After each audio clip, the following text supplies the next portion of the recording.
សួស្តីមិត្តរំហាក់ទាំងអស់គ្នានាងខ្ញុំឈ្មោះហេណាឡូរ៉ាខ្ញុំបានឈ្មោះប៉ែនសាវ៉េពួកយើងទាំងពីរនាក់តំណាងឲ្យក្រុមទី9ហើយថ្ងៃនេះពួកយើងឡើងមកបកស្រាយប្រធានបទដែលលោកគ្រូបានដាក់ឲ្យគឺប្រធានបទជំងឺកាមរោគ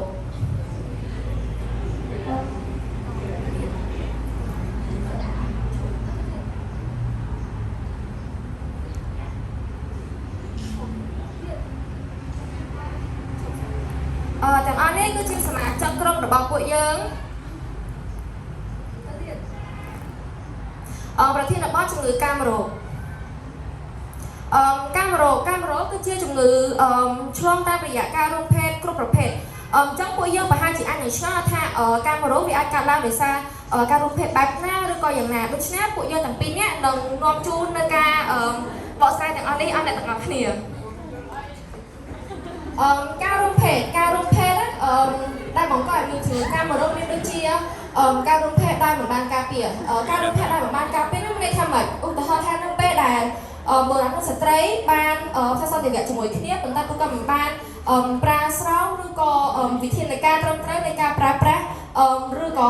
វិធានការត្រឹមត្រូវនៃការផ្សះសន្តិវៈជាមួយគ្នាហើយមួយទៀតនោះគឺការមានដៃគូរួមភេទច្រើនឬដៃគូញឹកញាប់ចំណុចនេះមានន័យថានៅពេលដែលយើងមានដៃគូច្រើនជាមួយគ្នាមានន័យថាមនុស្សប្រុសម្នាក់គាត់រួមភេទជាមួយនឹងមនុស្សស្រីច្រើនអ្នកទៀតឬក៏មនុស្សស្រីច្រើនអ្នកទៀតរួមប្រុសជាមួយនឹងមនុស្សប្រុស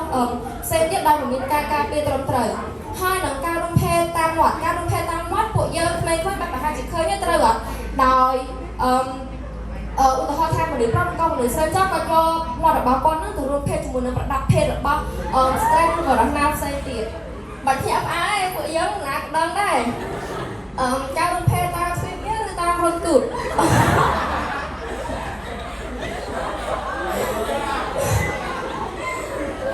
អមេត្រអ៊ីនណាហ្នឹងមេត្រអ៊ីនណាការរួមភេទតាមស្វីបមានន័យថានៅពេលដែលស្ត្រីពីរនាក់គាត់បានមានការយល់ព្រមរួមភេទជាមួយគ្នាដែលគាត់ប្រើប្រដាប់ភេទរបស់ពួកគាត់នោះសម្រាប់ការរួមភេទហើយចំណែកតាមទូតវិញគឺសម្រាប់បុរសនិងបុរសមកថតអ៊ីននេះមើលអ៊ីនច្រើនតែពួកគាត់ប្រើប្រដាប់ភេទរបស់ពួកគាត់សសន្តិវៈរបស់ពួកគាត់អ្នករៀនពេទ្យហៅយ៉ាងហ្នឹងទៀតណារៀនពេទ្យបាទសញ្ញាជំងឺកាមរោគសម្រាប់បុរសគ្នាយើងអាចមើលបានណាបុរសគេហៅនេះប្រដាប់ភេទប្រដាប់ភេទនោះមានន័យថាម៉េចមានន័យថាប្រដាប់ភេទរបស់យើងនៅពេលដែលសសន្តិវៈឬក៏រូបភេទដែលបង្កឲ្យមានជំងឺនោះគឺវាមហាប្រដាប់ភេទមានន័យថាវាហាមឬក៏រោគសញ្ញាដែលវាពិបាកឲ្យយើងពិបាកនោមឈឺហាមកូនកណ្ដុរនេះខ្ញុំក៏អត់បានសិក្សាយល់ច្បាស់ដែរដោយសារតែខ្ញុំជានារីប៉ុន្តែពួកយើងប្រុសបែបប្រហែលជាដឹងថាកូនកណ្ដុរនៅទីណាហើយហូបទូតាមបង្ហូរនោមនេះនៅពេលដែលបុរសគាត់នោមមានផ្ទុះតាមរត់បង្ហូរនោមនោះមកដែលវាបង្កឲ្យបានជាឈាមឬក៏មិនចឹងណាទាំងអស់គ្នាប៉ុន្តែនេះវាអាចវាមានដំណាក់កាលតិចឬខ្លាំងបើសិនជាដំណាក់កាលខ្លាំងល្មមពួកគាត់អាចបង្ហាត់ថាជាឈឺឬក៏គ្រាន់តែឃើញផ្ទុះតិចតួចតែបើសិនជាដំណាក់កាលខ្លាំងហ្មងគឺគាត់នោមឡើងចាញ់គឺចេញតែផ្ទុះនឹងឈាមហ្មងនឹងរត់ទូនេះមានន័យថាអាចស្ទើរតែទាំងអស់គ្នាខ្ញុំបានចូលរូបភាពឲ្យមើលចឹងណាដោយសារតែខ្ញុំអត់ហ៊ានដាក់ពួកយើងនៅទិចដែរតែតាមនេះមានន័យថាមានផ្ទុះមានផ្ទុះវាប្រាច់ទូឬក៏អាចអ្នកទាំងអស់គ្នាបានថានេះទៅបាយដែរអ្នកទាំងអស់គ្នាដួលរហែកអាយ៉ាស័តនោះគឺវានៅតាមម្ដុំរត់គូតហ្នឹងហ្មងហើយអានេះគឺរោគសញ្ញាចំពោះមនុស្សស្រីរលាកអាកាគាអញ្ចឹងមនុស្សស្រីយើងទាំងអស់គ្នាប្រហែលជាស្គាល់តាគីអីនៅពេលដែលរលាកអាកាគានោះវាប៉ះពាល់ខ្លាំងមកដោយសារថាបងស្ត្រីមួយចំនួនគឺគាត់អាចមានកូនបានទេដោយសារតែវាប៉ះពាល់ខ្លាំងព្រោះអីពួកយើងត្រូវចាំថាចេះមនុស្សស្រីអត់តែប៉ះពាល់តំបន់សំខាន់នោះមិនថាតិចឬច្រើនទេគឺតែប៉ះពាល់ខ្លាំងហ្មងយើងអាចមានកូនរៀងរដូវឬក៏អីផ្សេងច្រើនទៀតអញ្ចឹងហើយបានគេព្យាយាមឬក៏ដុកទ័រឬក៏មជ្ឈមណ្ឌលផ្សេងអញ្ចឹងព្យាយាមប្រាប់យើងថាយើងត្រូវតែការពារលាងសម្អាតកន្លែងនោះឲ្យបានស្អាតហើយចំពោះនៅផ្នែកខាងក្រៅធម្មតាមនុស្សស្រីយើងណាពោះនៅលើចិត្តប៉ុន្តែនៅពេលដែលពួកគាត់មកខាឬក៏មករដូវអញ្ចឹងផ្នែកដែលគាត់មកគឺតំបន់ខាងក្រៅអញ្ចឹងពេលដែលគាត់ឈឺមានន័យថាពេលដែលគាត់ឈឺខាងក្រោមនោះមានន័យថាវាប៉ះពាល់ខ្លាំងហើយអាចប៉ះពាល់អានតាគៀ តំបន់ស្បូនរបស់យើងឬក៏ផ្នែកស្បូនរបស់យើងឯផ្សេងៗទៀតចឹងទៅអានោះវាប៉ះពាល់ខ្លាំងហើយក្តៅស្រាវស្រាវធម្មតាបងក្តៅស្រាវស្រាវហ្នឹងពីច្រើនមានតែមនុស្សប្រុសឯងដោយសារតែអីបើខ្ញុំនិយាយដល់ចំណុចកំពូលហ្មងមនុស្សប្រុសនៅពេលដែលគាត់ចាប់ផ្ដើមមានអារម្មណ៍សន្តិភាពជាមួយនឹងមនុស្សស្រីអារម្មណ៍របស់គាត់គឺពុះ control ឡើងដល់លើប៉ុន្តែមនុស្សស្រីអត់មានអារម្មណ៍ហ្នឹងទេយូរបានមានមានម្ដងប៉ុន្តែក្តៅស្រាវស្រាវនេះបើសិនជាឧទាហរណ៍ថាមនុស្សបងស្រីឬក៏ស្ត្រីណាមួយដែលគាត់មានជំងឺនេះក្តៅស្រាវស្រាវតែអត់មានបានមានក៏បំណងសន្តិភាពឬក៏បែបផ្សេងជាមួយនឹងប្តីឬក៏គូផ្សេងគូដៃរបស់គាត់ទេអានឹងបែបប្រហែលជាប៉ះពាល់ដល់សុខភាពគាត់ខ្លាំងហើយហូបទូពីមាត់ស្បូនដូចតែខ្ញុំនិយាយដែលជាមួយនឹងបរិបទហ្នឹងចឹងហូបទូតាមតម្រំនងហើយនឹងហូបទូមាត់ស្បូននេះដូចគ្នាគាត់ថាវាមិនខុសគ្នាអីទៅណាទេគាត់ថាមនុស្សស្រីយើងមាត់ស្បូនវាសំខាន់ខ្លាំងដោយសារតែមាត់ស្បូនរបស់មនុស្សស្រីគឺមានថា sensitive វាអាឡែគឺថាវាឆាប់ប៉ះបន្តិចតិចគឺអត់បានហ្មងតិចថាបងថាបើនិយាយចំហ្មងណាគេថាបងថាចង់យកដៃទៅប៉ះឬក៏ចង់យកអីដែលចកកាត់បានស្អាតគឺ no តាមរយៈឬរហ័យតិចដឹងតែចប់ហ្មងហើយធ្លាក់សពណ៌បៃតងនឹងលឿនមានធំក្លិន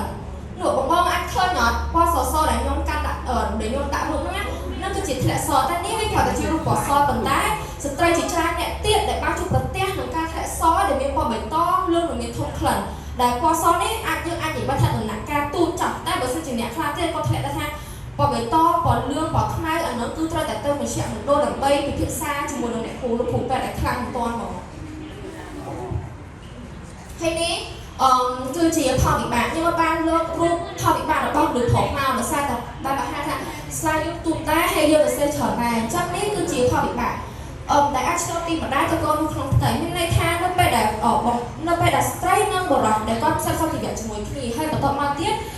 គាត់មានកូនជាមួយគ្នាប៉ុន្តែបុរសនោះគឺបានមានជំងឺកាមរោគដែលបានឆ្លងទៅដល់បងនារីអញ្ចឹងគឺផលវិបាកទៅដល់កូនបងចំណាំមើលកូនណាឲ្យតែយើងមានកូនណាមិនថាជំងឺអីក៏ដោយកាមរោគអេដអត់ស្វាយអីក៏ដោយឲ្យតែថាយើងមានកូនហើយយើងមានជំងឺផ្ទាល់ខ្លួនដែលយើងជាម្ដាយឆ្លងកូនទាំងអស់ហើយនឹងដល់ពេលសម្រាប់យើងពិបាកដោយសារយើងមានជំងឺនោះដូចខ្ញុំលើកចំណុចមកមុនហ្នឹងអញ្ចឹងគឺយើងមានហូបផ្ទុះតាមតំបន់ហ្នឹងអញ្ចឹងគឺយើងពិបាកសម្រាប់ដូចជាទារកអាចមានជំងឺស្វែងពីកំណើតនិងជំងឺរលាកភ្នែកនិងបណ្ដាលឲ្យទារកខ្វាក់អានេះគឺសំខាន់ខ្លាំងអញ្ចឹងហើយបានគេព្យាយាមណែនាំឲ្យយើងការពារខ្លួនអញ្ចឹងណា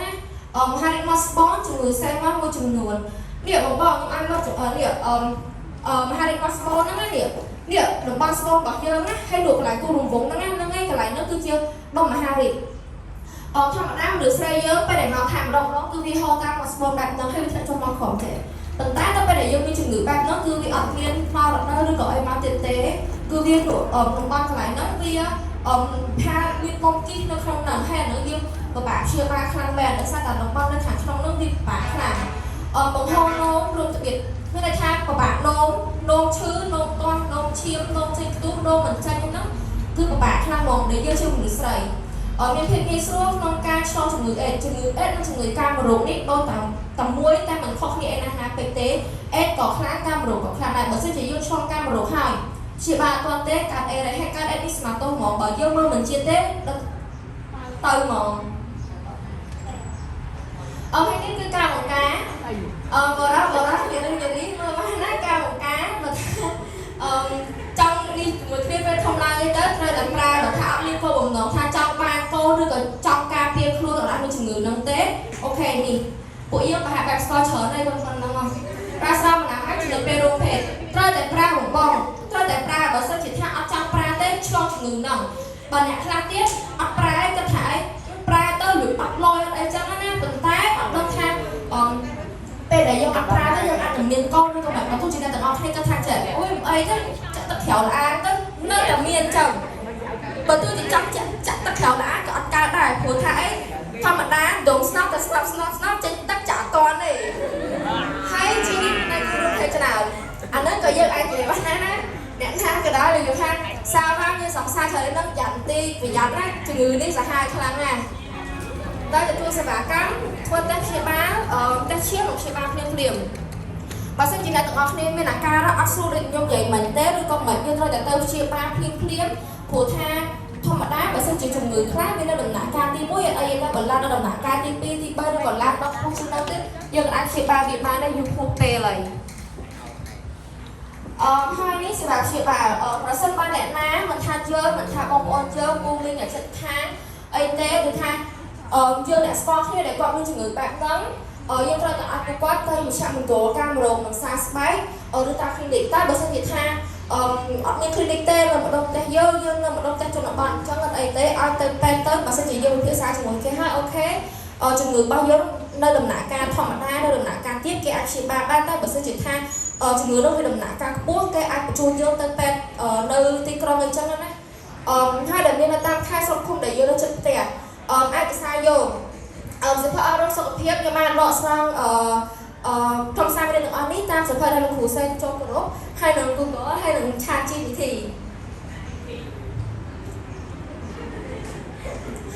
សំណុំពរគឺត្រូវតែប្រើប្រាស់ស្រោមទៅពេលរួមភេទអានេះគឺត្រូវតែចាំមកបងត្រូវតែចាំថាបើពេលថាចាំនេះមួយគ្នាត្រូវតែប្រើស្រោមមកថាមិនចឹងទេបើមិនមានជំងឺនោះទេក៏អាចនឹងថាអីផ្សេងទៅទៀតដែរហើយនឹងជៀសវាងប្រើប្រាស់របស់មុតស្រួយរួមគ្នាដែលបង្កឲ្យឆ្លងជំងឺផ្សេងធម្មតាគេអត់ប្រើរបស់មុតស្រួយជុំគ្នាឧទាហរណ៍ថាយើងបញ្ចូលនឹងមុតជើងហើយទៅមុតផងអ្នកផ្សេងទៀតដល់ពេលអញ្ចឹងទៅវាអាចឆ្លងជំងឺតាមនឹងអញ្ចឹងគេហៅថាតេតណូសអញ្ចឹងបើមានជំងឺដល់បើសិនជាយើងអាចមុតរបស់ផ្សេងដល់អ្នកដទៃទៀតត្រូវទៅគួរទៅចាក់ថ្នាំបង្ការផ្សេងជាចុងក្រោយខ្ញុំទាំងអស់គ្នាសូមអរគុណសម្រាប់ការចំណាយពេលវេលារបស់អ្នកទាំងអស់គ្នាស្ដាប់រាល់ការបកស្រាយនិងប្រធានបទជំនួយការរបស់យើងខ្ញុំបើសិនជាអ្នកទាំងអស់គ្នាមាន